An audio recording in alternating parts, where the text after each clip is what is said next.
So I have a dream. Okay, fantastic. I have one question. What skills does your dream require you to obtain?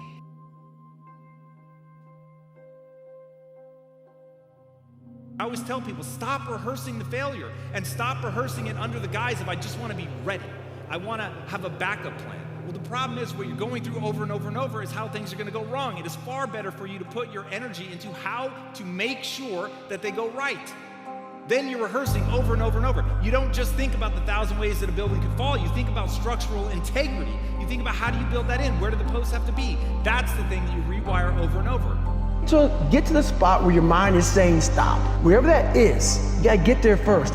You gotta control yourself in that moment. This is my dream and not be ashamed by it, because whatever your dream is, like, that's your dream. Don't let somebody else take that away from you.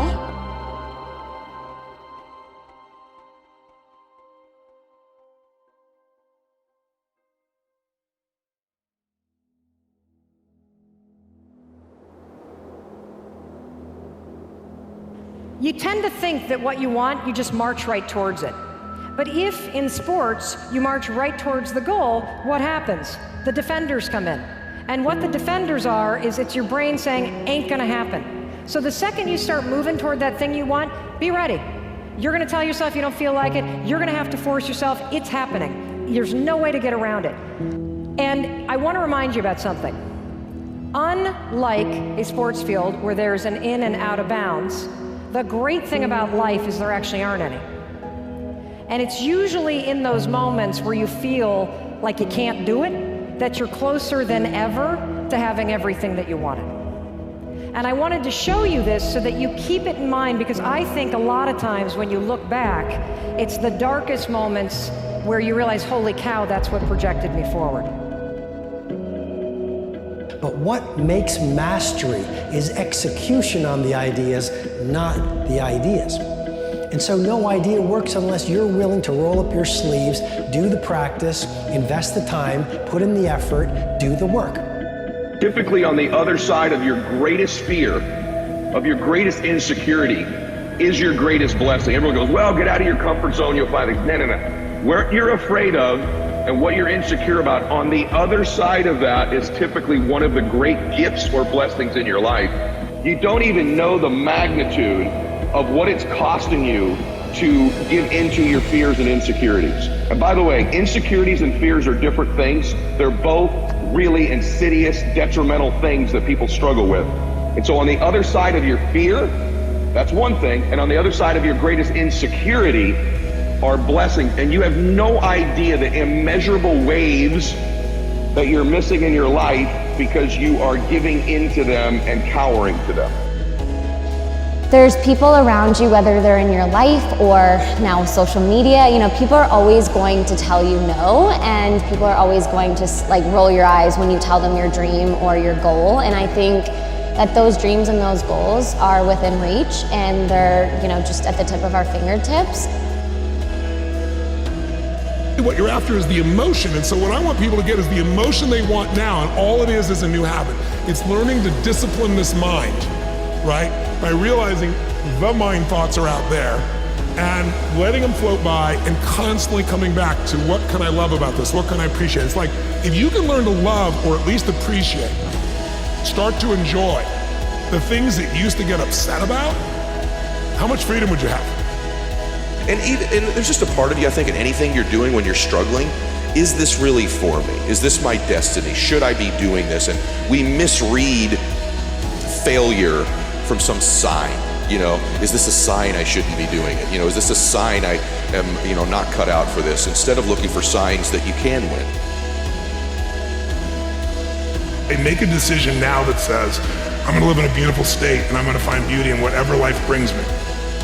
Because life is too short not to.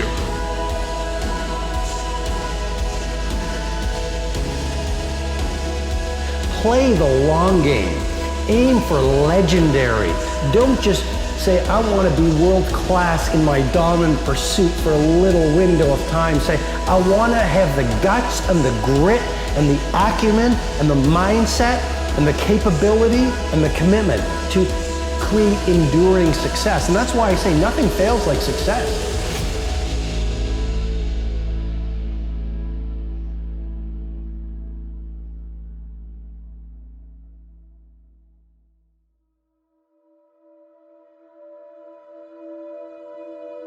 And it's that executing against dreams that will change your life. It is not the dream itself. And that is my mission in life, to get people to understand. One, it's not enough to dream. And two, you can learn those skills. And once you have those skills, you can create. Once you can create, you can shape your life. And that's what it's about. People slide into depression because they don't think they can create the life they want. They feel that they're beholden to someone else, that there's some invisible game being played that they don't understand, that they're at the mercy of rules to which they're not privy to. The world has to hear your voice. That when it's looked back on 20 years from now, and you were here, there's an opportunity to say, what did we do? Where did we go? How did I show up? How did I share? How did I show out? How did I do it? A resilient person is capable of standing up to things in the face of fear and moving forward voluntarily, convinced of their own competence and ability to prevail. We don't even want to be protected from those difficulties, because a major part of life and its meaning is the challenge that comes with confronting difficulties. We're all going to have these days where it just feels like it's too hard, we don't want to do it anymore, and you want to quit. And that's okay, but you can't quit or give up on those days. You are where you are because of the choices you've made and the skill set you've built. Period. End of story. Now, why is that the best news ever?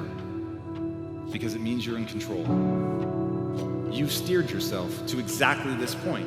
Now, you may not have been paying attention. You may not have had the clarity that you now know that you need if you want to end up in the exact place that you want to end up. But now that you take that control back and you recognize that you can go anywhere you want, become anyone you want to become, but you're going to have to put in the work, now you can decide whether you want to put in that work or not. And if you don't, that's fair enough. Because the real punchline of all of this, by the way to win this game called life is not money. It is quite simply, what do you think about yourself when you're by yourself?